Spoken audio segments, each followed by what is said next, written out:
Posibleng magtagal ng 1 oras at 20 minuto ang magiging State of the Nation address ni Pangulong Ferdinand R. Marcos Jr. At ayon sa Malacanang, handang-handa na ang Pangulo sa kanyang magiging ulat sa bayan. Si Kenneth Pasyente sa sentro ng balita. Handa na si Pangulong Ferdinand R. Marcos Jr. para sa kanyang ikalimang State of the Nation address mamayang alas 4 ng hapon. Sa video na ibinahagi ng Pangulo, ipinasilip niya ang kanyang paghahanda sa kanyang talumpati. Hands-on ang Pangulo para masiguro na maging klaro at maayos ang kanyang pagre-report sa taong bayan. Una na niyang sinabi na hihimayin sa kanyang SONA kung paano hinarap ng gobyerno ang mga pandaigdigang hamon at ang mga pagbabagong ipinatupad upang makatulong sa mga Pilipino. Of course, I will make sure that people know all of the things that we have done to navigate this very difficult period in our history where we are buffeted by all of these external forces.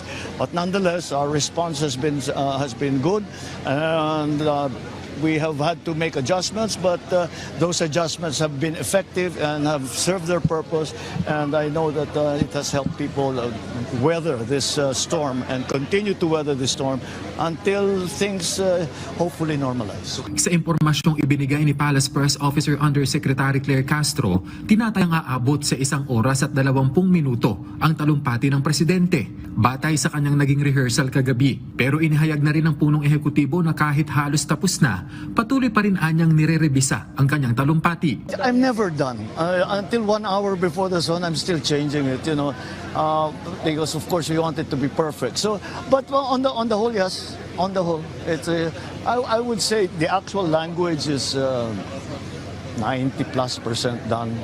We're just fixing it up and making sure that it's not too long or it's not too short, that we have everything that we want to talk about is already included. Matatandaan na noong SONA 2025, 1 oras at 11 minuto ang haba ng speech ng Pangulo. At isa sa mga pinakapinalakpakan ang kanyang mahiya naman kayo remark na patama sa mga kurakot na sangkot sa katiwalian sa flood control projects. Kaya isa rin ito sa aabangan sa SONA ngayong taon. Kaya ang tanong, mababanggit kaya ito ng Pangulo? Abangan ang susunod na kabanata. Kenneth Pasyente para sa Bayan.